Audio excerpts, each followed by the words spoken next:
Hello সবাইকে, আপনারা কেমন আছেন? আজকে খুব সানি ডে। আজকে আমরা যাচ্ছি হচ্ছে ওয়ার্ল্ডের one of the mystical place, যেটার নাম হচ্ছে স্টোনহেঞ্জ। এটা যেতে আমাদের সময় লাগবে ৩ ঘন্টার মতো, যেটা সেলসবুরিতে অবস্থিত। এবং এই স্টোনহেঞ্জে যে জায়গাটা, এই পাথরগুলো আছে, সেগুলো ৫,০০০ বছর আগে মানুষ বিভিন্ন জায়গা থেকে কিছু কিছু পাথর ওয়েলস থেকে, যেটা দূরত্ব প্রায় ২৩০ কিলোমিটারের উপরে হবে, এবং একটা পাথর লাস্ট উইকে ধরা পড়েছে, সেটা স্কটল্যান্ড থেকে, যে ৪৫০ কিলোমিটার দূর থেকে ৬ টনের মতো একটা বিশাল পাথর তারা নিয়ে এসেছিল সে জায়গায়। তো আজকে আমরা যাব সে জায়গায়, এক্সপ্লোর করব, এবং সেটা তারা কেন করেছিল ৫,০০০ বছর আগে, সেটা পিছনে সিগনিফিকেন্স কী ছিল, কেন করেছিল জিনিসটা, সেটা আমরা আজকে কারণগুলো আপনার সাথে উদ্ঘাটন করব এবং আপনাদেরকে ডিসক্রাইব করব। আমরা পুরো ফ্যামিলি যাচ্ছি, তো আশা করি পুরো সময়টাতে আমাদের সাথে থাকবেন, আপনাদের অনেক ভালো লাগবে।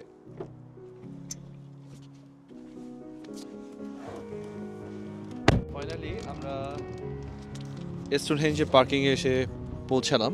তো এখানে অনেক গাড়ি, চারপাশে প্রায় শত শত গাড়ি। হ্যাঁ, তো আমি ওইদিকে ঘোরাই দিই, প্রচুর গাড়ি এদিকে। হ্যাঁ, বিভিন্ন জায়গা থেকে গাড়ি আসছে। ঢোকার মুখেই আমরা দেখতে পাচ্ছি এটার সম্বন্ধে কিছু ইনফরমেশন দেওয়া আছে। হ্যাঁ, একটা সার্জেন্ট এখানে একটা অ্যাক্সিডেন্টের মধ্যে পড়ে গেছে। আচ্ছা আচ্ছা আচ্ছা। আমাদের টিকিট আগে থেকে কাটা ছিল, তো যার কারণে ট্যুরিস্ট টিকিট একটা জায়গা, আর এটা হচ্ছে প্রি বুক অ্যাডমিশন। তো আমরা যেহেতু আগে থেকে কাটা ছিল, সেই দিকে প্রি বুকড অ্যাডমিশন দিয়ে আমরা ঢুকবো।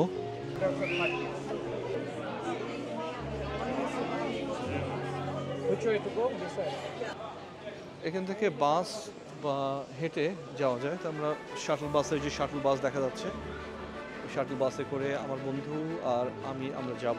এই যে এখানে কিছু ইনফরমেশন দিয়ে রাখছে তারা। স্টোনহেঞ্জটা একটা বার্ড ভিউ উপর থেকে। এটা হচ্ছে ককু স্টোন, এটা হচ্ছে উডহেঞ্জ। দেখা যাচ্ছে এখানে ডেটটা 2500 ইয়ার্স বিসি, মানে আজ থেকে ৪,৫০০ বছর আগে এটা হয়েছিল। তো এইখানে যে দেখেন আরেকটা, এই জিনিসগুলো এখনো মিস্ট্রি মানুষের কাছে, যে কীভাবে এগুলো হয়েছিল। ঠিক আছে, এক্সপ্লোর দ্য স্টোনহেঞ্জ ল্যান্ডস্কেপ। বাসে এখন উঠবো। এখানে ব্যান্ড লাগানো হচ্ছে, হাতে ব্যান্ড লাগানো হলো। আমাদেরকে দুইটা টিকিট এক্সট্রা দিয়ে দিয়েছে, তো আমরা চিন্তা করছি দুটো বিক্রি করে দেওয়া যায় নাকি। মানে ওইদিকে দেখ, ওইদিকে ওখানে যাও। এই যে আমাদের দুই বন্ধু, আমরা এই বন্ধুর এখানে আমরা আসছি, সেই বন্ধু আমাদেরকে নিয়ে পুরো জার্নিটাতেই নিয়ে যাচ্ছে এই জায়গাতে। এই পাশে আমরা দেখতে পাচ্ছি যে পুরো ল্যান্ড, পুরো ফ্ল্যাট ল্যান্ড। লোকজন হেঁটে হেঁটে যাচ্ছে, এখানে হেঁটে হেঁটেও যাওয়া যায়, শাটল বাসে যাওয়া যায়। তো এখানে প্রচুর লোক হেঁটে যাচ্ছে রাস্তা দিয়ে, এই যে লোকজন হেঁটে যাচ্ছে। ফাইনালি আমরা চলে আসলাম ওয়ার্ল্ডের একটা মিস্ট্রিক্যাল প্লেস। ফাইনালি আমরা স্টোনহেঞ্জে চলে আসছি। ইয়েস, তার মানে হচ্ছে যে এই জায়গাটায় তারা বিভিন্ন ধরনের অ্যানিমেল এসে যেন এই জায়গাটাকে ডিস্ট্রয় না করে দেয়, এই জন্য তারা মনিটর করতো এখান থেকে, যেটা বোঝাতে চেয়েছে। আর এই যে টাইম এটা দিয়ে দিচ্ছে যে বিফোর স্টোনহেঞ্জ, এই যে দেখা যাচ্ছে যে টাইম লাইনটা 3600 থেকে বিসি থেকে শুরু করে, হ্যাঁ, এই যে মানে প্রায় আজ থেকে ৫,০০০ বছর আগেকার এই জিনিসটা চিন্তা করেন। হ্যাঁ, এই জিনিসটা হচ্ছে এই লাইনটা, আমরা সামনে যে লাইনটা দেখতে পাচ্ছি, হ্যাঁ, ওই সামনে এই লাইনটাই হচ্ছে সেই লাইনটা। ঠিক আছে, এই যে আর এইখানে বলতেছে ইন দি আদার ফোন, এই যে স্টোনহেঞ্জ। তো স্টোনহেঞ্জের এই যে এখানে যে পাথরগুলো আসলে বিভিন্ন জায়গা থেকে নিয়ে আসা হয়েছে। ওয়েলস থেকে কিছু পাথর, এই পাথরগুলো নিয়ে আসে ওয়েলস থেকে। আর মাঝখানে ব্লু স্টোন, এগুলো হচ্ছে ব্লু স্টোনগুলো নিয়ে আসা হয়েছে। আর এই সেন্টারে যে পাথরটা আছে সেটা নিয়ে আসা হয়েছে প্রায় 450 কিলোমিটার দূরের স্কটল্যান্ড থেকে। তো এক একটা পাথরের ওজন প্রায় 5 থেকে 11 টনের মতো। তা আশ্চর্যের ব্যাপার হচ্ছে যে এই পাথরগুলো সেই সময় 5,000 বছর আগে মানুষ এখানে আশেপাশে এই পাথর ছিল না, তারা এই পাথরগুলো নিয়ে আসছে। কীভাবে নিয়ে আসছে এটা অবিশ্বাস্য এখনও মানুষের কাছে। Line up with the movements of the sun, carefully arranged to line up with the movements of the sun. The ruin that you see today is the end result of many different stages of construction and rebuilding of prehistory. Information দেওয়া আছে এই জায়গা দেখতে পাচ্ছি আমরা একটা।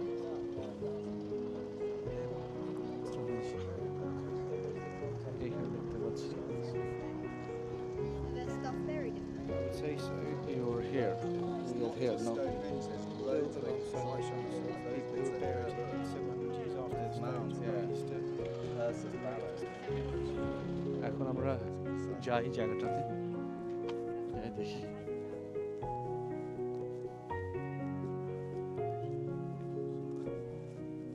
খুব সুন্দর জায়গা। তো আমরা আসতে পারছি এই জায়গাটা প্রায় 3.5 ঘন্টা ড্রাইভ করে আজকে আসছি। আর আমার জন্য ডিফিকাল্ট ছিল যে আমি আসলে সুইডেনে রাইট হ্যান্ড সাইডে ড্রাইভ করি, এখানে আসে আমাদেরকে লেফট হ্যান্ডে ইংল্যান্ডে চালাতে হয়, লেফট সাইডে চালাতে হয়। এই যে ডিফিকাল্ট চ্যালেঞ্জিং ছিল। তো যাই হোক, জিপিএস ভালো ছিল, প্লাস আমার ফ্রেন্ড খুব হেল্প করছে, তাকে ফলো করে করে চলে আসছি। এখন আমরা স্টোনহেঞ্জের দিকে ক্যামেরাটা ফেরাই।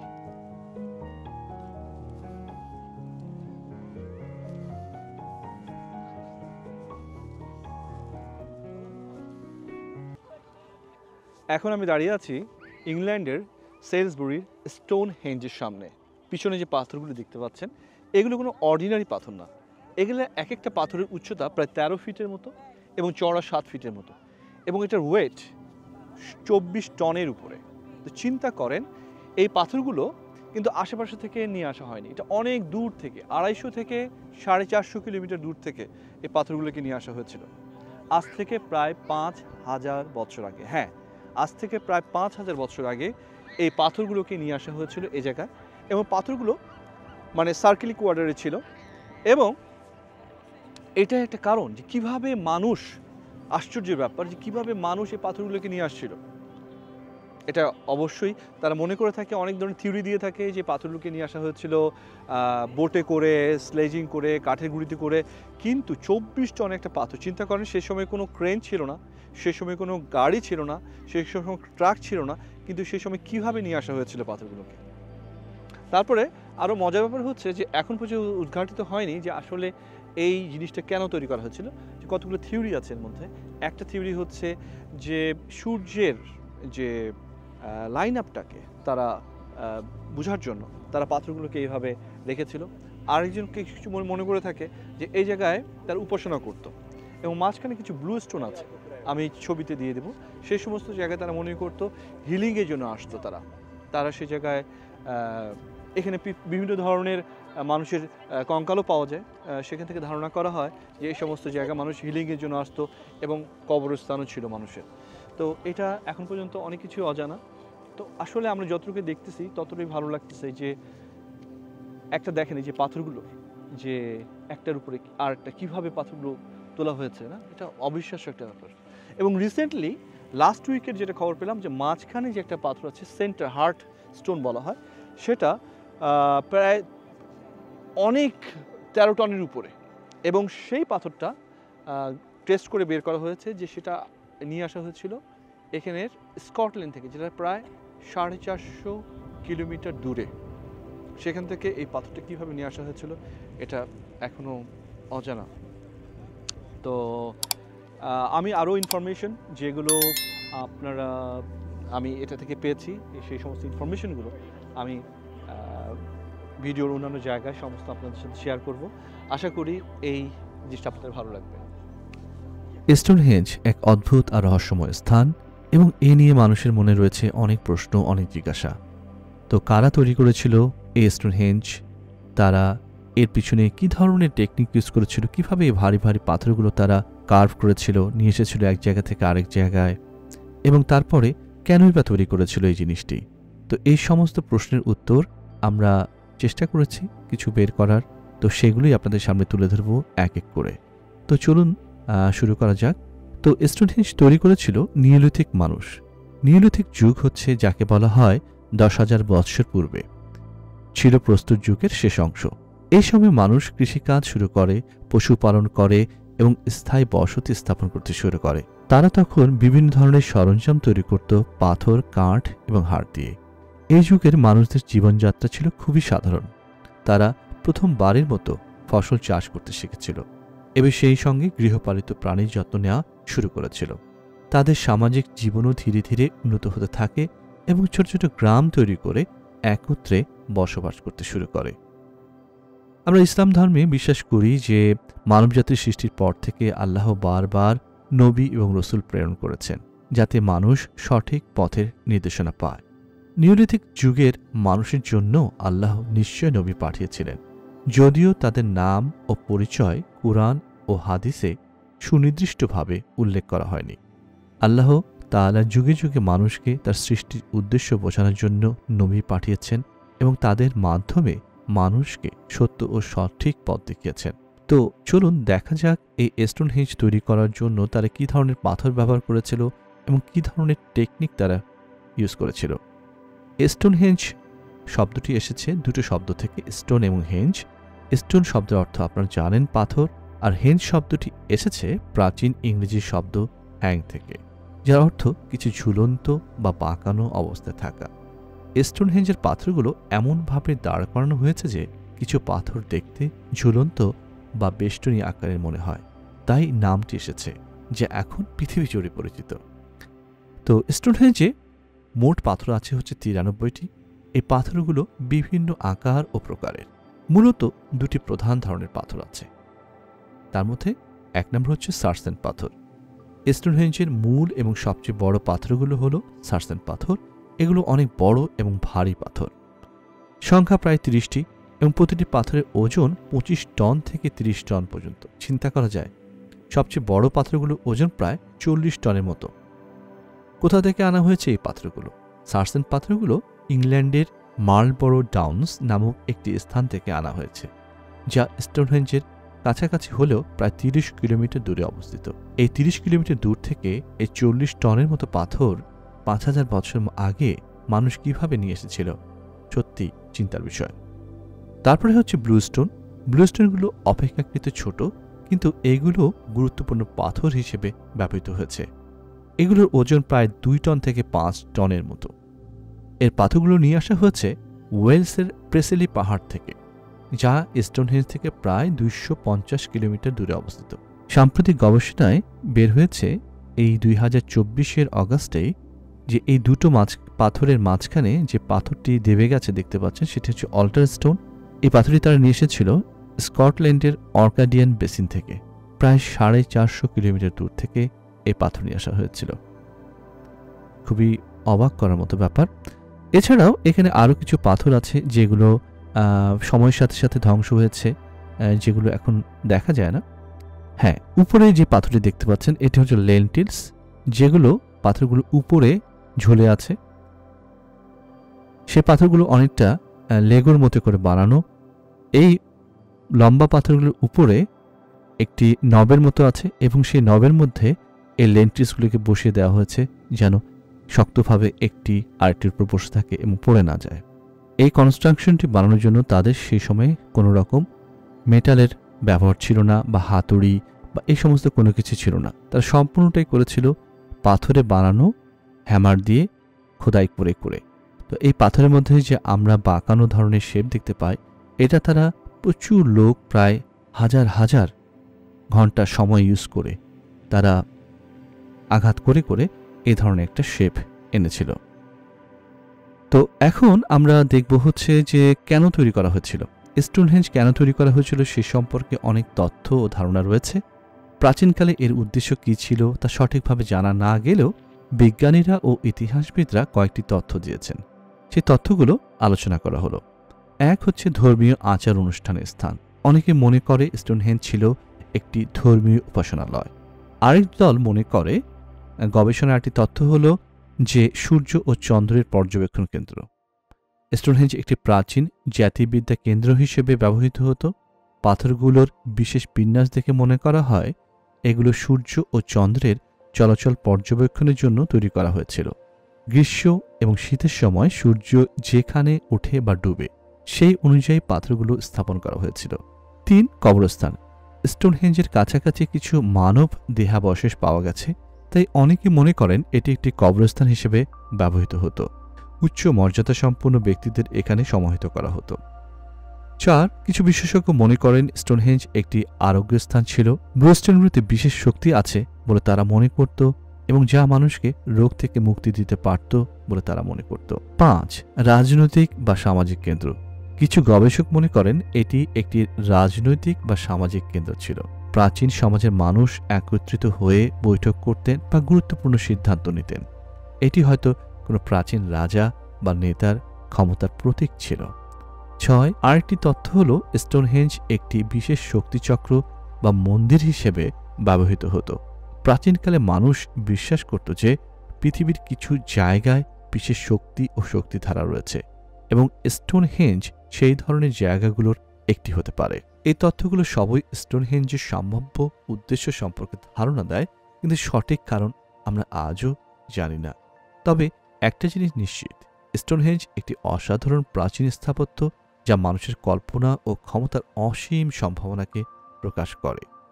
স্টোনহেঞ্জের মতো আরও কিছু পাথরের বৃত্ত দেখা যায়, যেরকম অ্যাভিবুরিতে।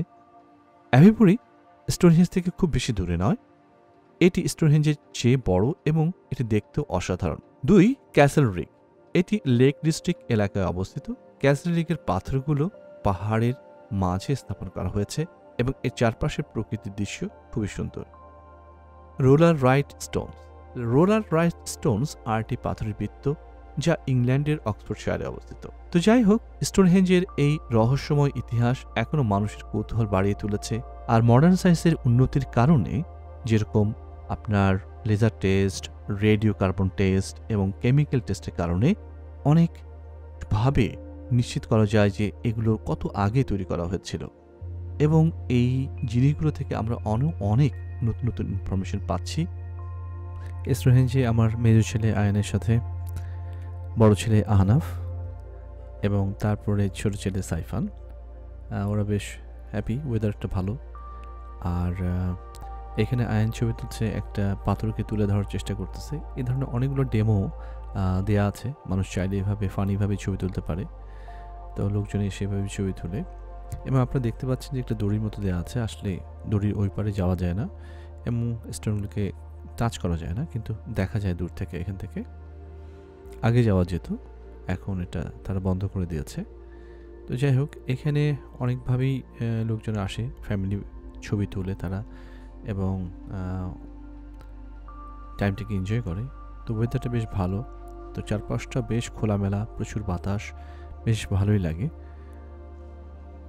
এখানে অনেক ধরনের সুভিনিয়ার দোকান আছে একটা, তো চাইলে অনেক ধরনের সুভিনিয়ার কার্ড আপনি নিতে পারেন। তো আমরা নিলাম একটা স্টোনহেঞ্জের ফ্রিজে লাগানোর জন্য একটা ম্যাগনেট। তো এখানে অনেক ধরনের জিনিসপত্র আছে, চাইলে সেই সমস্ত নিতে পারেন।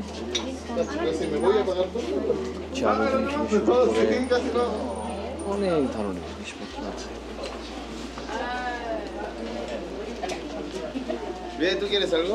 আমরা এটা নিয়েছি, এই ধরনের দুইটা। এখানে একটা স্টোরেজের মতো তারা ইয়ে করে রাখছে।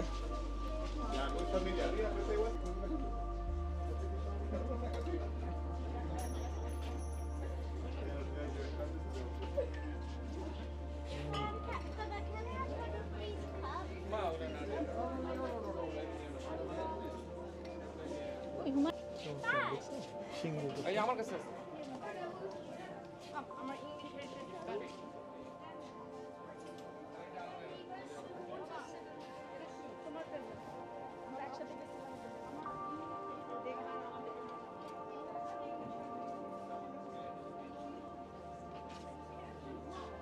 মধ্যে দেখা হলো।